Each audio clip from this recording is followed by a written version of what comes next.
Duas brasileiras, o mesmo vírus e 2 desfechos para a Covid-19.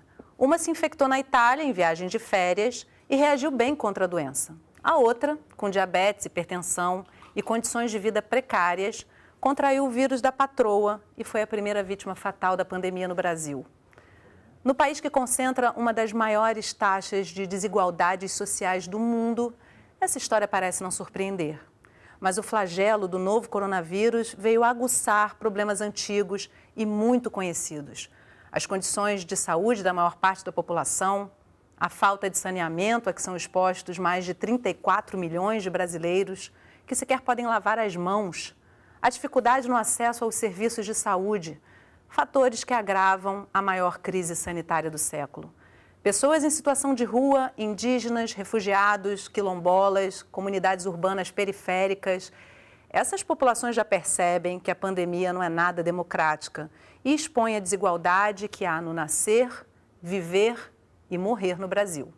No Sala de Convidados de hoje, vamos conversar sobre populações vulneráveis e a pandemia. A Covid, ela estampou o que já estava lá. Problemas de saneamento básico, falta de água, falta de luz. Infelizmente, nós estamos sofrendo por descaso e por abandono por parte do poder público do Estado brasileiro.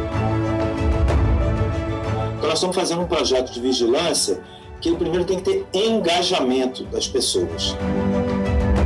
Um grande desafio muito específico do projeto diz respeito ao acesso à internet, né? Assim é a vida de muitos quilombos. Então, em muitos casos, eles não vão ser nem contados. Conversando comigo hoje pela internet sobre populações vulneráveis e a pandemia, Leonardo Freitas, coordenador de Governança e Gestão do Observatório de Territórios Sustentáveis e Saudáveis da Bocaina, Fiocruz, e pesquisador do GeoEco da UFRJ.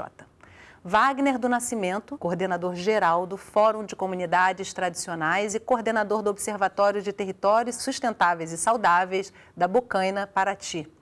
Luna Arouca, coordenadora da Redes da Maré. E a sua participação é fundamental para a nossa conversa. Quer contar a sua história para a gente, uma vivência ou mandar uma pergunta para os nossos convidados? Se você não tem acesso à internet, pode ligar para 0800 701 8122. A ligação é gratuita. Eu também recebo as mensagens pelo nosso WhatsApp, 021 99701 8122 e pelas redes sociais do Canal Saúde. O importante é você participar. Séculos de luta por reconhecimento, ausência de saneamento básico, longas travessias até o posto médico mais próximo. Problemas que não foram criados pela pandemia, mas que com ela tornam as comunidades quilombolas ainda mais vulneráveis. No rosto, a memória viva dos antepassados, mulheres e homens vindos da África à força, sequestrados, escravizados. Pela janela se observa o quilombo, que nasceu no enfrentamento ao processo de escravidão. O passo firme, a dança, a música, a história de um povo que se faz presente na luta pelo reconhecimento da própria origem. Pelo direito de permanecer em seus territórios. No Brasil ainda não se sabe com exatidão quantos quilombos existem. Na Fundação Palmares, existem cerca de 3.000 comunidades quilombolas certificadas. Isso significa que elas receberam um documento reconhecendo que a comunidade é remanescente de quilombo. O Instituto Brasileiro de Geografia e Estatística, o IBGE, aponta que são quase 6.000. Já a Coordenação Nacional de Articulação das Comunidades Negras Rurais Quilombolas, a CONAC, calcula que são mais de 6.300 comunidades quilombolas no país. Neste ano, a população quilombola iria ser recenseada pela primeira vez. O IBGE, nos dados preliminares, já detectou, já identificou presença quilombola em 31% dos municípios brasileiros. Ou seja, dos 5.570 municípios, cerca de mais de 1.700 municípios possui presença quilombola. Givane é membro da Coordenação Nacional de Articulação das Comunidades Negras Rurais Quilombolas, a CONAC. quilombola de Conceição das Crioulas, em Salgueiro, município que fica no sertão pernambucano, a aproximadamente 500 quilômetros do Recife. Ela conta que a Covid-19 apenas evidenciou problemas que já existiam. A Covid ela estampou o que já estava lá. Não é novo as pessoas não terem água. As comunidades não têm água, não é porque a Covid chegou. As comunidades não acessam serviço de saúde, não é porque a Covid chegou. Elas não acessam porque elas já não acessavam. E aí a Covid chegou e esse terreno foi fértil para ela se instalar. Sem condições de seguir cuidados básicos, como lavar as mãos com frequência, a pandemia se espalha rapidamente nos territórios quilombolas. Nessas comunidades, muitas vezes afastadas ou isoladas, a Covid-19 chega sem chamar a atenção da grande mídia, gestores e políticas públicas. A mobilização para combater a disseminação do novo coronavírus parte da própria comunidade, com ações de prevenção e conscientização. É o que está sendo feito no estado do Pará, no município de Moju, distante quase 130 quilômetros da capital Belém. É lá que fica a comunidade Quilombola África. É uma comunidade com aproximadamente 500 pessoas, né?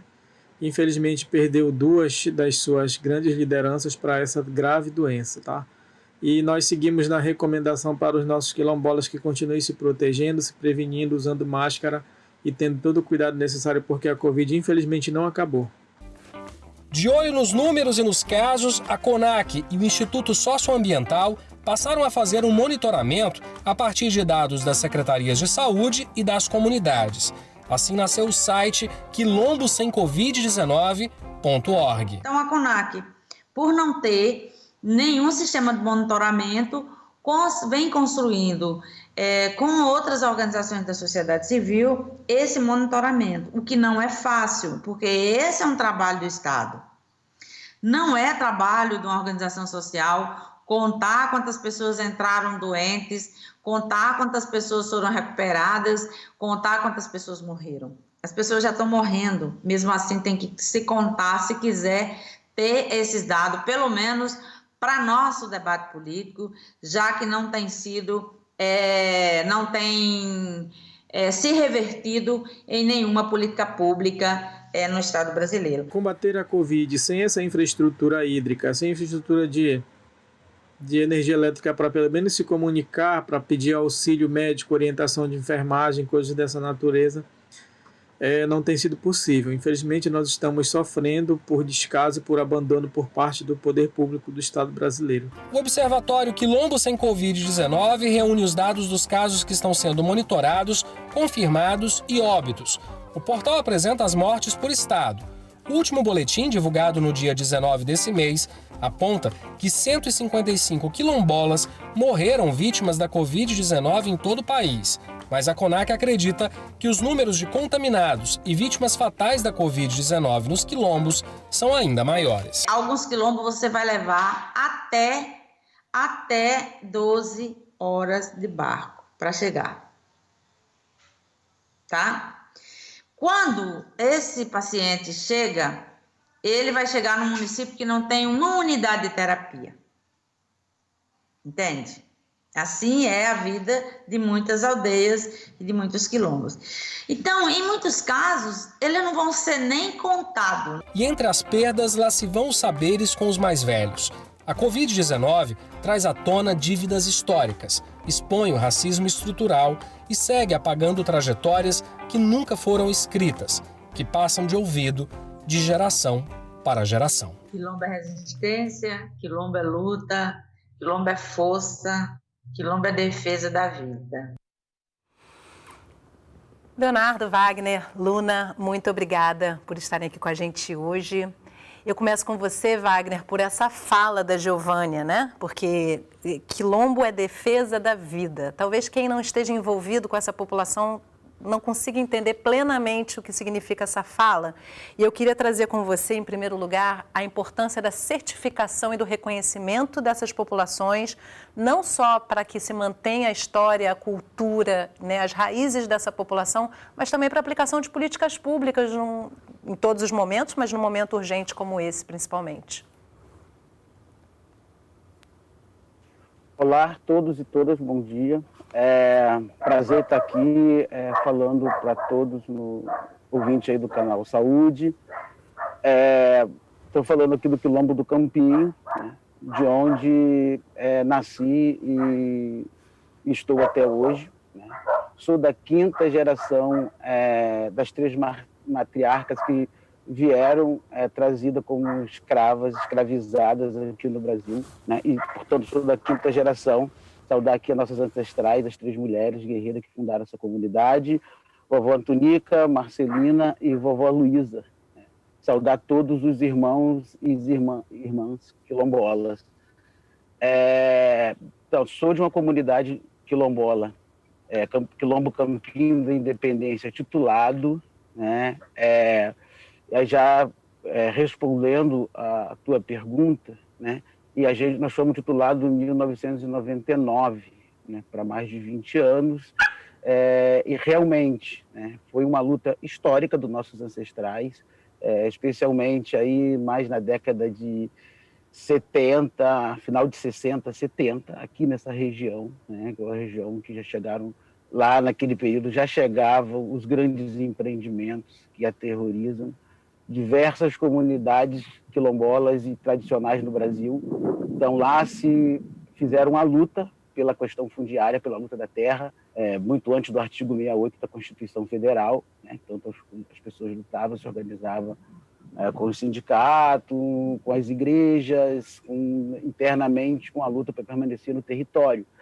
E para mim, né, de onde falo, sou de uma comunidade titulada há 20 anos, a titulação da terra que mais de 6.300 comunidades aí, como já foi falado aqui no programa, buscam, para a gente foi uma diferença enorme, né? Porque nós falamos que o 21 de março de 1999, né, significou virar um capítulo da nossa história, do Quilombo Campinho da Independência. E aí sim, né, nós tivemos um pouco mais de paz e de tranquilidade para pensar e construir, né, com política pública, que cada vez mais escassa, mas que existe, e com muita força dessa comunidade, das mulheres, dos homens, a gente começou a pensar, né, para dentro desse território, a discutir saneamento básico, educação, esporte, cultura, educação diferenciada, reforçando aqui, agricultura, agroecologia, todos esses 20 anos, né, que nós viramos um capítulo da nossa história, trazendo a titulação da terra para o Quilombo do Campinho, a gente hoje comemora esses 20 anos com resultados, né, especialmente de trabalhar a questão da identidade da juventude, da autoestima dessa população. E como é bonito ver você... Para a gente aqui é muito forte. Desculpa, Wagner, como é bonito ver você falando da sua ancestralidade, né? Quantos brasileiros podem fazer isso, né? Pouquíssimos sabem reconhecer sua ancestralidade.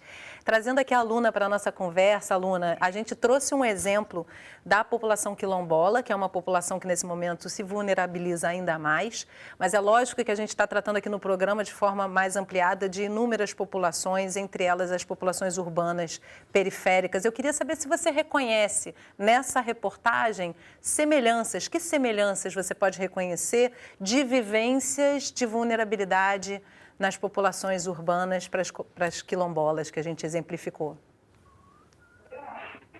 Olá, agradeço aí o convite. Eu acho que tem muita relação, né? Quando a gente pensa as favelas e periferias, são territórios negros, né? São territórios também que fazem essa história e que tem a sobrevivência dessa população na área urbana.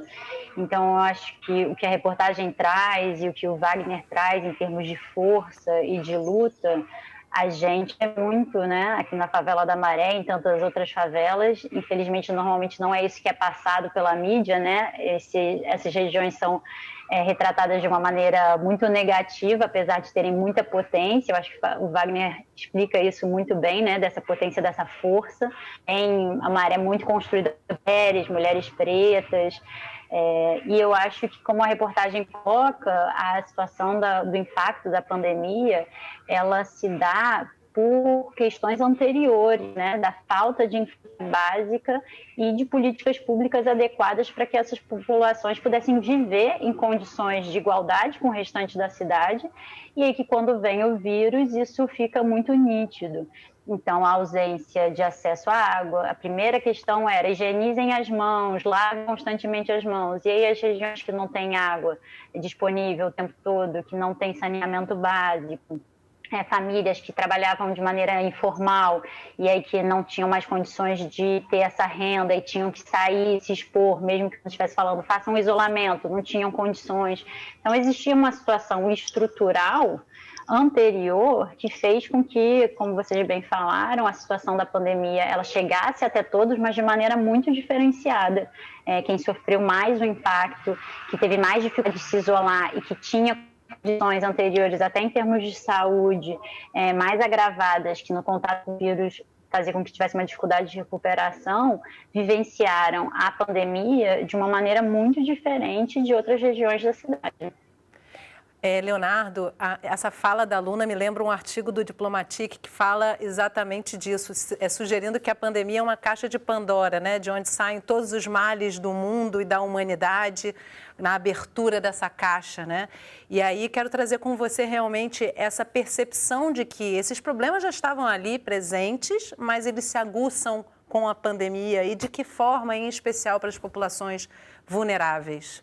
Primeiro, eu acho que a gente tem que entender que as consequências dessa pandemia para as comunidades, para as populações vulneráveis, ela é evidentemente muito maior do que para o conjunto da população. Acho que esse termo caixa de Pandora é muito bom, porque o que está por trás disso, na verdade, é o próprio modo de produção e consumo atual no mundo, exacerba um conjunto de diferenças, de concentração de riquezas, e vulnerabiliza uma parte enorme da população, né? Então, o que está por trás desse processo, que a gente olha hoje e fala que as populações mais vulneráveis elas estão numa situação pior, é a própria forma de produção existente no mundo. A gente não vai conseguir enfrentar estruturalmente um processo como esse da pandemia se a gente não discutir novos modos de consumo e produção. Então, eu acho que esse é o primeiro ponto que tem que ficar claro. O segundo ponto é que, a partir dessa concentração de riquezas e da vulnerabilização dessas populações, como a aluna falou muito bem, e na reportagem fica muito claro, nós não estamos falando de novidade nenhuma, nós apenas estamos exacerbando novidades. E aí as populações vulneráveis, elas ficam numa situação, justamente pela sua vulnerabilidade, pela falta de acesso a políticas públicas, pela falta de acesso a diversas situações na sociedade que as tornam vulneráveis, elas tendem a ter uma situação muito mais vulnerabilizada, não apenas nesse caso da Covid. Eu acho que esse caso da Covid, mas quando a gente vê desastres acontecerem, quando a gente vê Mariana, quando a gente vê grandes chuvas, sempre esse processo se repete. E essa é a tendência nas próximas que virão. Novos desastres virão, novas pandemias podem vir, e esse processo vai se repetir. Por outro lado, as populações vulneráveis, e aí falando um pouco do que eu conheço muito bem, ou razoavelmente bem, que são as comunidades tradicionais, elas têm um modo de viver que já é mais sustentável, que já parte de outra racionalidade. Então, se por um lado elas são muito vulneráveis e vítimas nesse processo, por outro, elas têm uma fortaleza e muito a ensinar para o conjunto da sociedade, né, que geralmente as trata de forma sem olhar para elas, apenas como populações para serem exploradas, que ficam fora do sistema de produção e consumo de uma forma central, quando, na verdade, elas têm, em grande parte, parte da solução para esse processo do ponto de vista estrutural. Então, eu acho que essa dicotomia é interessante. A mesma vale, eu sei, não é minha especialidade, mas a mesma vale para populações vulneráveis urbanas. Quem já conviveu com projetos em favelas, conviveu nas comunidades, sabe que constroem-se redes de solidariedade, redes de produção, que a gente não vê no consumo e na produção normal, que também são formas mais sustentáveis e mais solidárias de produção e consumo, que, na minha visão, são o que a gente precisa para poder começar a discutir uma mudança estrutural na sociedade que possa realmente resolver ou minimizar esses problemas. Com certeza, Leonardo. Wagner, essa fala do Leonardo acho que já me deixa realmente de bandeja aí uma questão para você, né? No caso dos quilombolas, que realmente tem uma especificidade em que se coloca uma população juntamente com toda a população negra, ou seja, você tem uma dificuldade aí por não ter um sistema específico de saúde, como a população indígena, por exemplo, e de ter uma população brasileira que é majoritariamente negra. E aí, como é que vocês estão fazendo? No caso, a gente viu ali um portal que foi criado para poder, com dados da própria comunidade, ou seja, essa autogestão, de certa forma, que o Leonardo está fazendo, começou a ser feita através de um levantamento de vocês. Queria que você trouxesse um pouquinho dessa experiência para a gente, qual é a importância também da própria comunidade, da própria população, buscar gerenciar essa crise, né? De si para si mesma.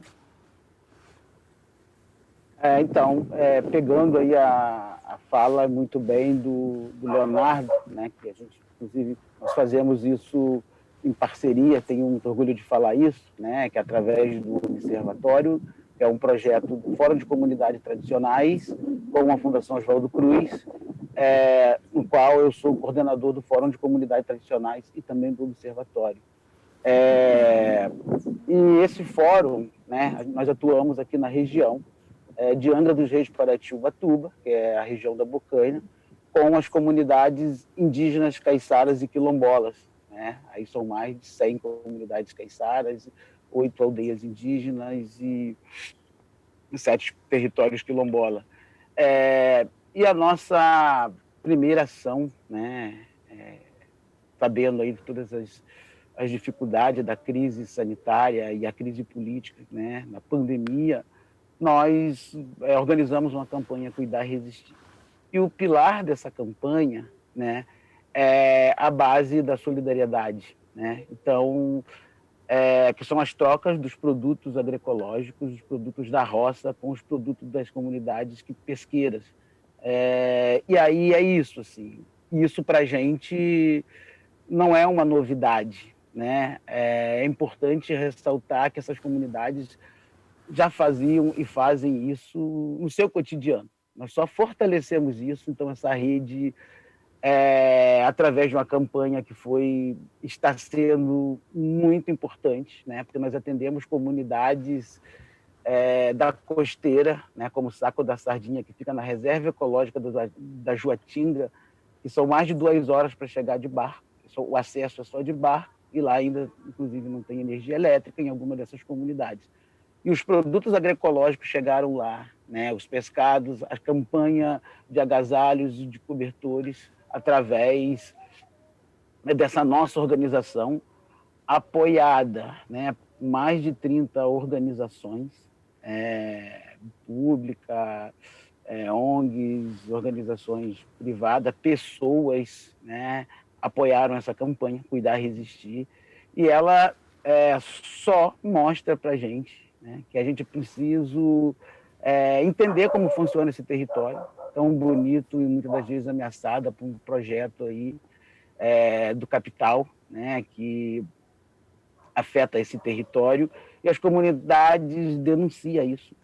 E, ao mesmo tempo que denuncia, anuncia, né, que estamos aqui cuidando das sementes crioulas, das águas, do bem comum, e isso é extremamente importante para a vida desse território, né? Voltando aí a vida dessas comunidades aqui nesse território.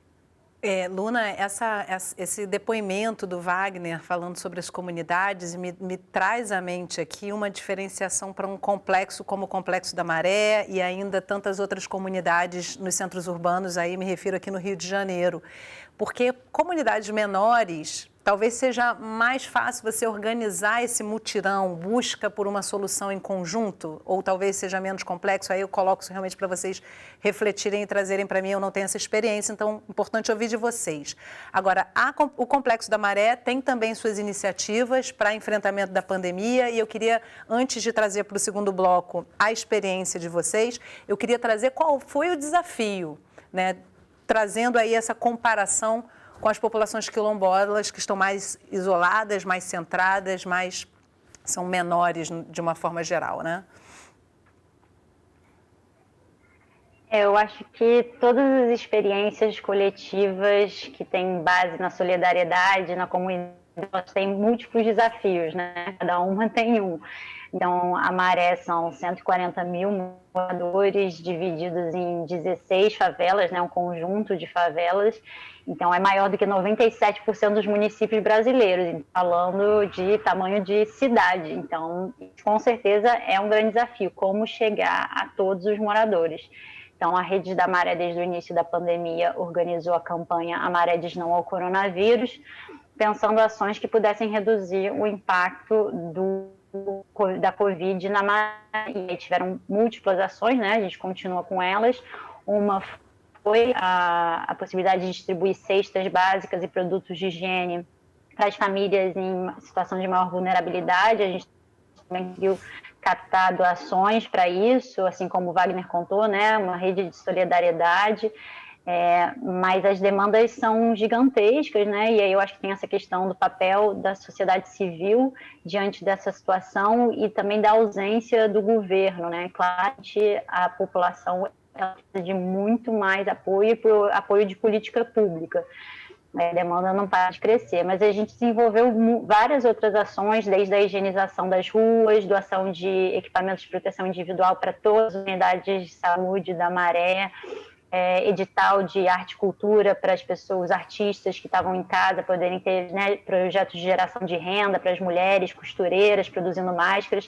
Então foram múltiplas ações e eu acho que mais relacionado à Covid, a gente também tem um levantamento, que foi um levantamento paralelo ao levantamento oficial, então mostrando semanalmente, através de uma publicação do boletim, a diferença entre os dados oficiais e os dados que a gente estava levantando, e foi, na verdade, a partir desse levantamento que a gente conseguiu montar um projeto, junto com a Fiocruz e com outros parceiros, como Dados do Bem, SAS, um projeto de testagem, telemedicina e isolamento seguro que está acontecendo agora na Maré e começar em Manguinhos.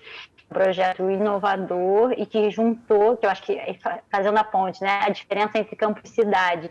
Na cidade você tem essa possibilidade dessas várias conexões com muitas pessoas e isso é mais fácil, eu acho, em termos de articulação, isso facilita muito, né? A Fiocruz está aqui do lado da Maré, então, né, tem uma circulação de pessoas na cidade do Rio de Janeiro constantemente, a gente consegue encontrar, pensar projetos juntos, então isso acaba que fica mais no foco, né? Então também é importante chamar atenção para outras localidades que não estão tanto no centro, né, que é bem entre aspas, porque a periferia, que na verdade é o centro, que também e que também precisam desses apoios e de projetos que possam pensar a especificidade dessas populações, como foi no caso da Maré, e são de serviços e em atendimento de saúde. Olha, então vamos ver um pouquinho disso. A gente fez uma reportagem, vamos trazer isso no segundo bloco, então, porque no próximo bloco você vai ver iniciativas que envolvem a própria comunidade e reduzem o impacto da pandemia em Manguinhos e na Maré, aqui no Rio de Janeiro. Não sai daí, que a gente volta já.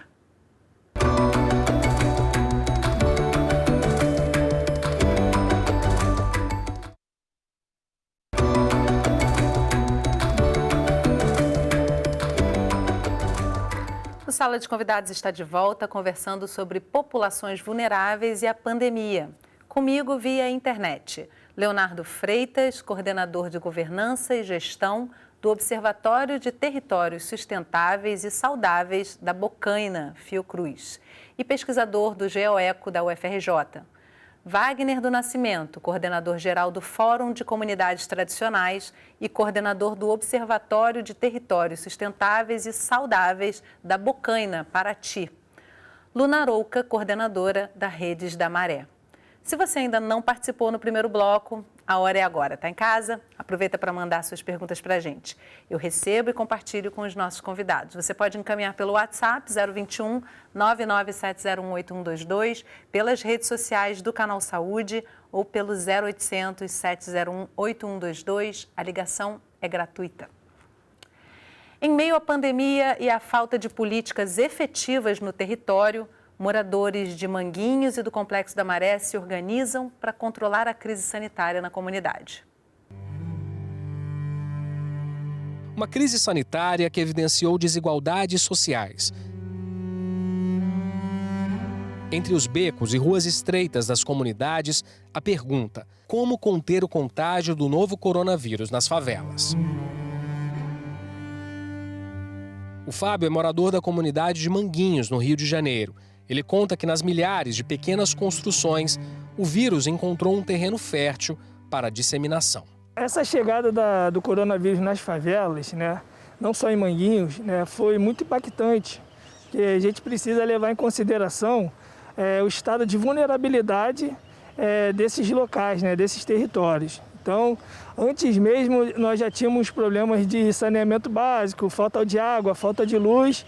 E com a chegada do coronavírus, só veio agravar essas situações, né? E como falar de isolamento social para quem precisa sair diariamente para trabalhar? Parte significativa dos moradores da favela vivem de atividades ou informais ou de vínculos precários, né? Então, nesse sentido, depende sair para trabalhar, não possuem as garantias legais por uma CLT ou de um servidor público, né? Então, isso é um outro problema para esse grande contingente, né? De frente com essa realidade, a união dos moradores e conselhos comunitários tem feito a diferença. Na comunidade da Maré, a Redes da Maré iniciou em março a campanha Maré Diz Não ao Coronavírus, voltada para a população das 16 favelas do complexo. Cerca de 140 mil moradores, a mais populosa do conjunto de favelas do estado do Rio de Janeiro. Entre as iniciativas, entregas de cestas básicas com alimentos e itens de higiene pessoal, e produção e distribuição de refeições. Dentro desse projeto, em parceria com a Fiocruz, a Maré desenvolveu o Se Liga no Corona. Na prática, se trata de disponibilizar informações verificadas através de fontes seguras, com produção de material diário e acompanhamento do avanço do vírus na Maré. Os moradores podem acessar esse conteúdo em diversos canais: jornal, cartazes, carro de som e nas redes sociais.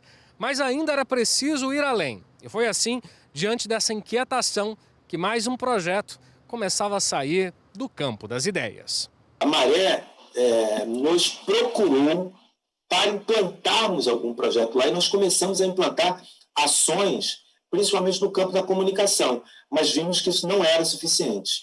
E isso foi combinado com a possibilidade de buscarmos financiamento para algumas ações, no caso do conjunto Favelas da Maré. E a Redes Maré, essa organização, junto com o Centro Comunitário de Manguinhos, o Conselho Comunitário de Manguinhos, apresentaram um projeto à iniciativa Todos pela Saúde, que topou financiar, que aprovou o projeto. Então o projeto começou por aí. O Conexão Saúde, de olho na Covid, foi lançado na semana passada e está presente em Manguinhos e na Maré. O projeto realiza testagem, rastreamento de pessoas que tiveram contato com infectados e também consultas com profissionais da saúde por meio da telemedicina. A iniciativa, que é coordenada pela Fiocruz, conta com a parceria de 5 instituições. O atendimento do SS não é só Covid, a gente está em parceria com o Dados do Bem, que está fazendo um ótimo trabalho aí de testagem, a gente absorve esses casos e monitora, mas o atendimento é para criança com diarreia, mulher com infecção urinária, corrimento. Então, se existe uma demanda de saúde, o SAS quer absorver e quer fazer com que realmente nesse momento especial que a gente está vivendo, que o SUS tem que estar focado em combater a pandemia, a gente seja uma solução de acesso qualificado e inovador. O André conta que o projeto foi bem recebido na comunidade, mas existem algumas barreiras digitais. Um grande desafio muito específico do projeto diz respeito ao acesso à internet, né? Seja porque as pessoas não possuem um equipamento adequado, nem todo mundo tem smartphone, seja porque as pessoas desconhecem a tecnologia, é ilusão achar que só porque a pessoa responde o WhatsApp ela domina a tecnologia da informação. E, por último, a própria questão da oferta das bandas, né? Da oferta de internet, né? Então, isso é um desafio, porque parte desse projeto diz respeito à instalação de um aplicativo para o agendamento da testagem, né? Então, e a própria telemedicina tem uma dimensão virtual, né? Maré e Manguinhos são vizinhas da Fiocruz e já existe um acesso de comunicação entre as comunidades e a instituição. A expectativa é que o projeto possa ser ampliado para outros territórios. Nós estamos fazendo um projeto de vigilância que ele primeiro tem que ter engajamento das pessoas, das populações. Então, eu diria que uma das questões fundamentais é que haja organização da sociedade civil mobilizada no território para que isso se dê. A outra coisa importante é você ter unidade de saúde, as equipes de saúde da família, os agentes comunitários, o sistema de saúde local também envolvido. Nosso desafio é transformar isso, acho que as pessoas se apropriem desse projeto, né? Que não seja um projeto de alguém externo para o território, e sim um projeto do território também, né? E em tempos da Covid-19, nunca é demais lembrar. É fundamental a gente reforçar isso, que a pandemia não acabou. Então a gente acaba vendo pessoas andando nas ruas sem máscara, sem cuidado, né? Sem se cuidar, sem se proteger. Mas é importante a gente reafirmar isso, a pandemia não acabou. Ainda não existe vacina, é importante a gente afirmar que as pessoas se conscientizem, não fiquem em aglomeração e juntos eu tenho certeza que nós venceremos. Luna, eu volto com você aí, gente, para a gente trazer já mais um comentário aí sobre todas essas informações que a gente tem na matéria. E aí eu queria que você trouxesse para a gente qual a importância dos dados desse boletim semanal para a mobilização, porque com informação, como é que essas informações são utilizadas para manter a comunidade mobilizada? Bom, eu acho que é muito importante fazer levantamento de dados por vários motivos. Desde o início da pandemia, a gente sabia que os números oficiais eles iam ter subnotificações por conta da ausência de testes em massa e da própria orientação inicial de que as pessoas com sintomas leves não fossem às unidades de saúde para que não fossem possivelmente contaminadas, se não tivessem contaminadas, ou para não sobrecarregar o sistema. Então, a gente já sabia que era um quadro nacional e que provavelmente esse quadro seria mais problemático em regiões de favela e periferias, onde as pessoas têm acesso a testes privados, como em outras regiões da cidade, que as pessoas, ao não ter acesso aos testes no serviço público, pagavam para ter acesso nos testes privados.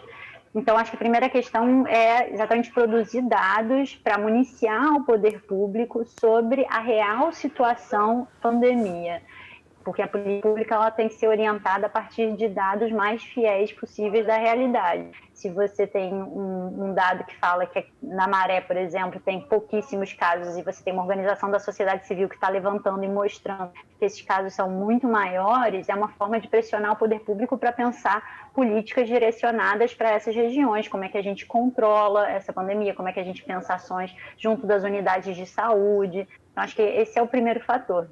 O segundo fator é a discussão que a gente vem fazer, que é a periferia, mostrar que as favelas e periferias e as comunidades vulneráveis são capazes de produzir dados e municiar a sociedade em relação a eles, né? Não só as universidades ou outros locais de conhecimento que estão produzindo informação. Então, mostrar que a gente tem capilaridade de levantar esses dados, de fazer atendimento com cada uma dessas pessoas, de levantar quais foram as dificuldades que eles tiveram no acesso à saúde, se eles foram na unidade de saúde, se receberam medicação, se tiveram dificuldades na internação. Então, a gente também qualifica a informação. Quando aparece no painel Covid uma pessoa sintomática, uma pessoa confirmada, qual foi essa pessoa dentro do sistema de saúde? A gente qualifica essa informação e a gente apresenta nesses boletins. Então, a gente não só confronta os dados oficiais para mostrar a situação da pandemia, como também a gente qualifica essas informações para contar a história dessas pessoas e a vivência delas. E aí falar como que, na verdade, a gente faz políticas que elas sejam mais completas do que simplesmente o isolamento.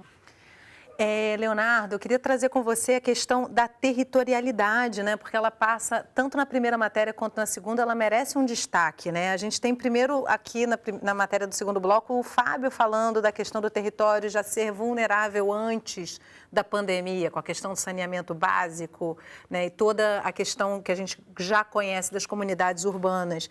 E a Gilvânia fala na primeira matéria sobre a questão do distanciamento, das 12 horas de barco para chegar num médico, enfim, enfim, existem questões de territorialidade que são diferenciadas em cada um desses exemplos que a gente trouxe aqui, serão em cada um dos outros, e eu queria que você trouxesse a importância da territorialidade, principalmente quando a gente está tratando de um momento pandêmico.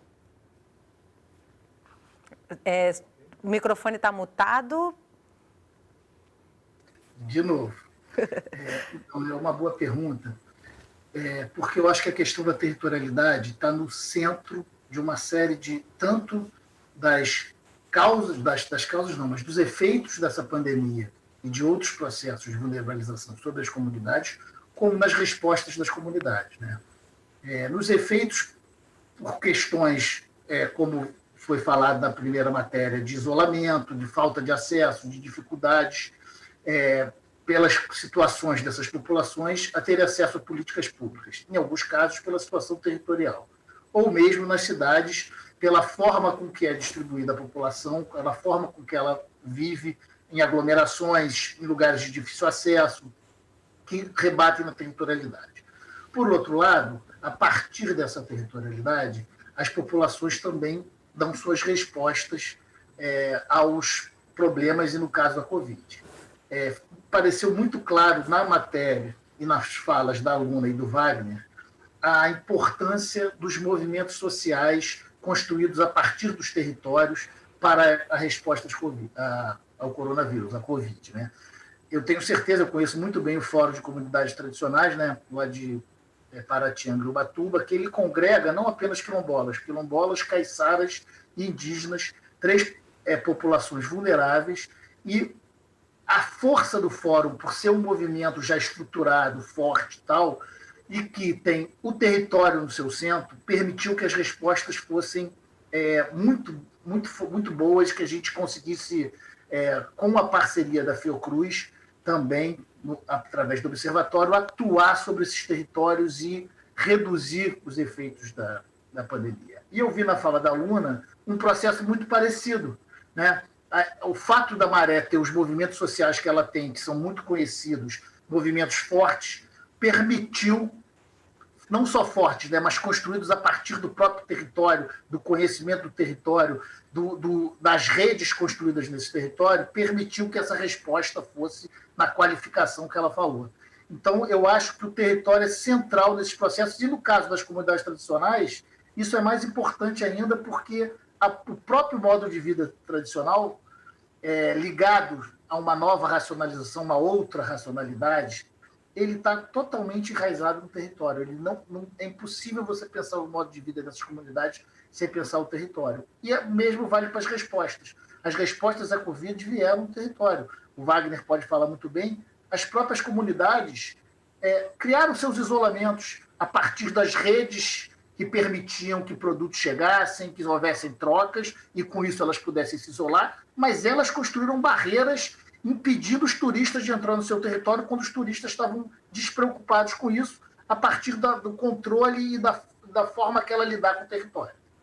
Eu já vou passar para o Wagner, porque a gente recebeu aqui uma pergunta da audiência, Wagner, dividida em 2 partes. Eu vou deixar uma parte para você e a outra já pedi aqui para a produção me alimentar aqui com informações para eu responder. É uma pergunta da Laura, pelo WhatsApp. Ela pergunta como é que está a situação atual de contaminados e óbitos nas comunidades quilombolas. Ela pergunta se há esse registro. E aí, é importante aqui a gente aproveitar para divulgar o site criado, quilombossemcovid19.org. Eu vou pedir para ver se o pessoal consegue colocar aí na tela do nosso vídeo para vocês. E a última atualização é do dia 19 de agosto, pela CONAC. Casos confirmados 4.276, monitorados 1.209 e um total de 155 mortos. E aí ela traz mais uma parte dessa pergunta, Wagner, que eu lanço para você. Ela diz que fez a pergunta para saber se mesmo com descaso a essas populações, o que tem sido feito por organizações sociais e pelas próprias pessoas locais está colaborando para minimizar o efeito dessa pandemia sobre esses grupos mais vulneráveis.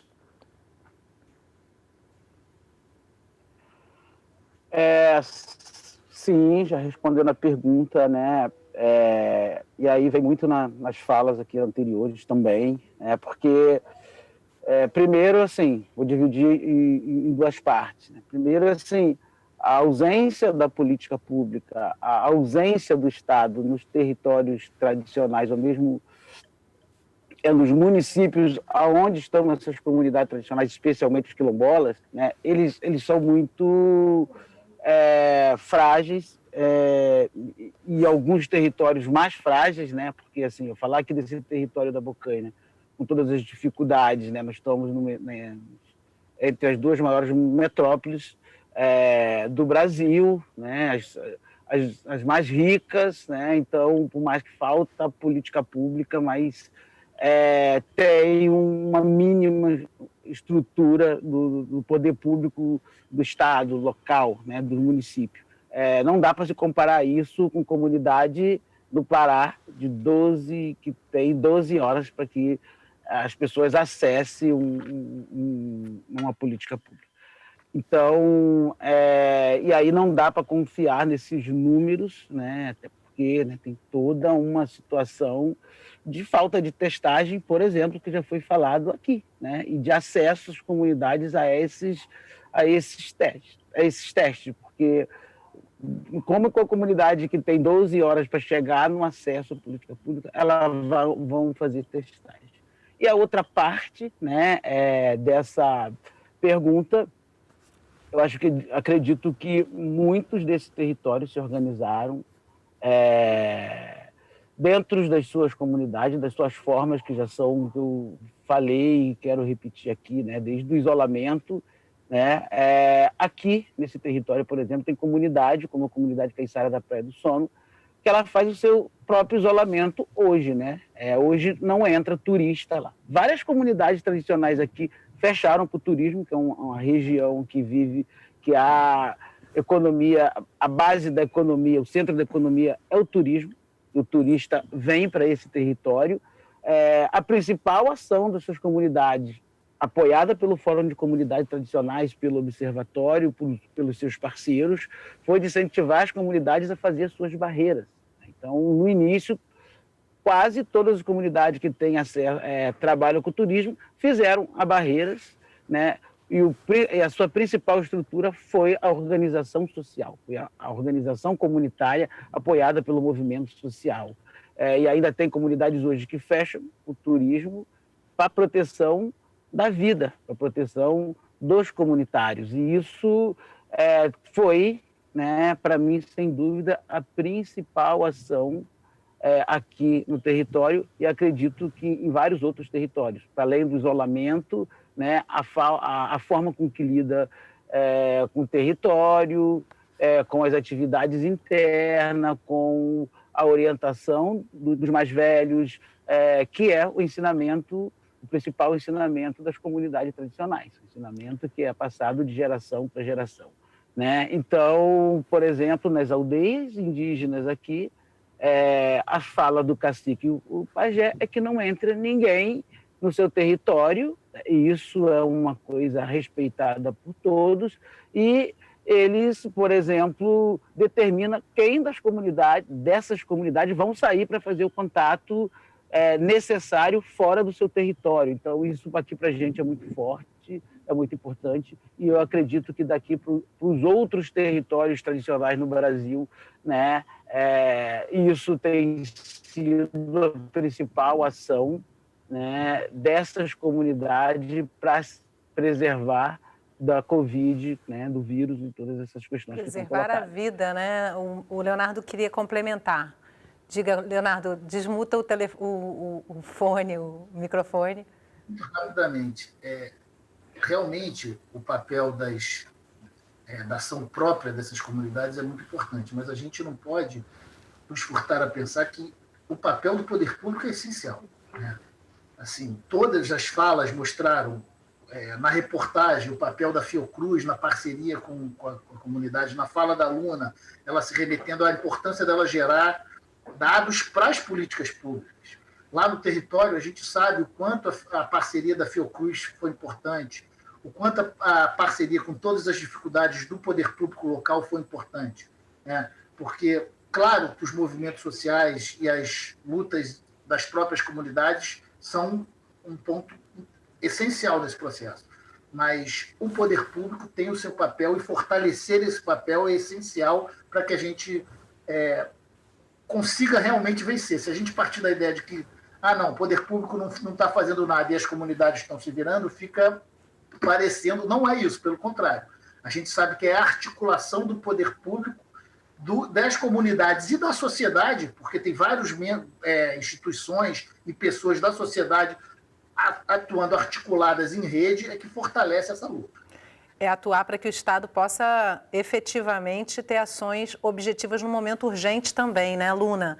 E queria trazer também uma fala do André, na segunda matéria, Luna, ele diz o seguinte: como falar em isolamento social para quem depende de sair diariamente para trabalhar? E aí quero trazer com você a ampla maioria dessa população que hoje atua pelo trabalho informal e o quanto de impacto isso tem, né? Se na comunidade quilombola a principal força de trabalho se dá através do turismo, nas comunidades urbanas ela se dá através de um trabalho informal. E como é que está sendo isso especificamente dentro desse trabalho que vocês estão fazendo?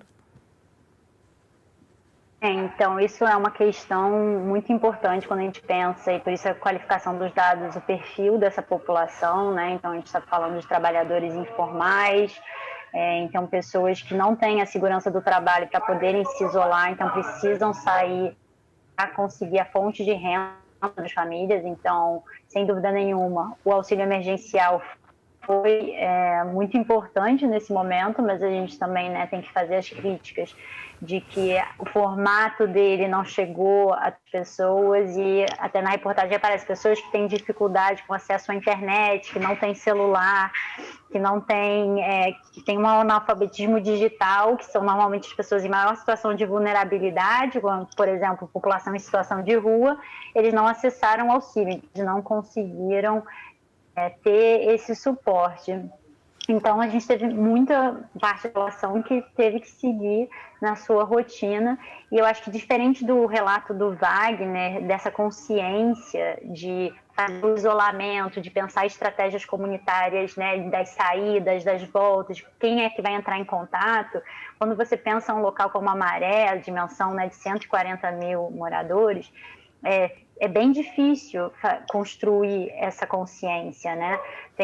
A gente viu no início poucas pessoas estavam fazendo isolamento, aí depois começaram a usar máscara, mas agora já voltaram, né, a sair na rua sem máscara, aí vai no barzinho, aí faz um pagode, aí faz um churrasco, faz aglomeração, e aí os números vão aumentando. Do dia 10 a gente teve o pico da pandemia, agora com 75 novos casos em uma semana. E aí a gente está num trabalho, num esforço, com gente em campo, né, todo mundo aparamentado, mas indo de casa em casa para entregar máscara, para falar sobre isolamento, para falar sobre testagem, sobre telemedicina, como é que as pessoas têm que se proteger. Mas realmente é uma condição muito difícil quando as pessoas precisam sair de casa para poder sustentar elas e as suas famílias. Então, voltando à fala do Leonardo, se o poder público entra, né, o poder público pensando direitos, pensando política pública, pensando atendimento das necessidades específicas, de grupos específicos, é impossível a gente conter essa pandemia. Então, os grupos, as instituições, os coletivos estão movimentando, estão na linha de frente, é o que segurou muitas famílias no início, né, no período, porque não tinham acesso a nada, muitas famílias que estavam em condições muito precárias, mas o poder público ele tem que se fazer presente. Então, para a gente poder apoiar essas famílias que têm que sair nas ruas, a gente precisa de políticas públicas pensadas para esse isolamento. Por isso que eu falei lá atrás, não é só isolamento, não é só dizer fique em casa, é criar as condições para que essas pessoas possam ficar. Pois é, com certeza. Leonardo, a gente tem aí um finalzinho de programa, menos de 2 minutos. Eu queria te pedir uma perspectiva futura com relação a essas populações vulneráveis e o que se tem de previsão com relação à pandemia e o aumento dessa vulnerabilidade, porque é isso que está previsto, né? Uma ampliação das desigualdades sociais e um aumento dessa vulnerabilidade. Que perspectiva você vê através dessas articulações? Que futuro próximo você vê para essas populações? Essa é uma pergunta difícil, porque eu acho que hoje a gente tem uma perspectiva ruim, do ponto de vista geral, né? Tanto pela questão das consequências da pandemia, quanto pela forma que as políticas públicas vêm sendo desmontadas no país, né? Então, eu acho que isso é uma perspectiva de aumento de vulnerabilidade dessas populações. Mas, por outro lado, estando próximo a esses grupos, em alguns momentos, a partir do trabalho, eu vejo que tem uma rede se montando, se fortalecendo, as lutas permanecem, cada vez mais as populações entendem seus papéis e a necessidade de construir lutas integradas, e eu acho que isso é uma boa perspectiva. Então, eu acho que a gente tem essa dicotomia e o que a gente tem que fazer é fortalecer essas lutas e brigar por um Estado mais democrático que coloque as políticas públicas voltadas para essas populações e para o conjunto da sociedade como seu centro, como seu foco, e não um Estado que tenha um foco em pequenas parcelas da população. Mas, como perspectiva hoje, eu vejo que a destruição que está sendo feita do Estado brasileiro e das políticas públicas de forma geral, elas tendem a tornar mais vulneráveis as populações vulneráveis, não só as comunidades tradicionais, as comunidades que vivem em favela, mas o conjunto de populações vulneráveis desse país. Olha, vamos torcer para a melhor perspectiva futura possível, para que essas articulações ganhem forças e que daí realmente se traga uma mudança real e profunda na forma dessa distribuição de riquezas e de possibilidades no nosso país. Eu quero agradecer muitíssimo, Leonardo, Wagner e Luna, pela participação de vocês aqui hoje. Espero que a gente se encontre num futuro não muito distante para falar de boas soluções e resultados aí para essas populações. Muito obrigada pela participação de vocês hoje. E obrigada a você que acompanhou a nossa conversa de hoje. Se você quiser rever esse programa, entra no site do Canal Saúde. Lá você pode baixar e compartilhar esse conteúdo com quem você quiser. Cuida da sua saúde e, se puder, fique em casa. Eu encontro você na próxima semana. Até lá!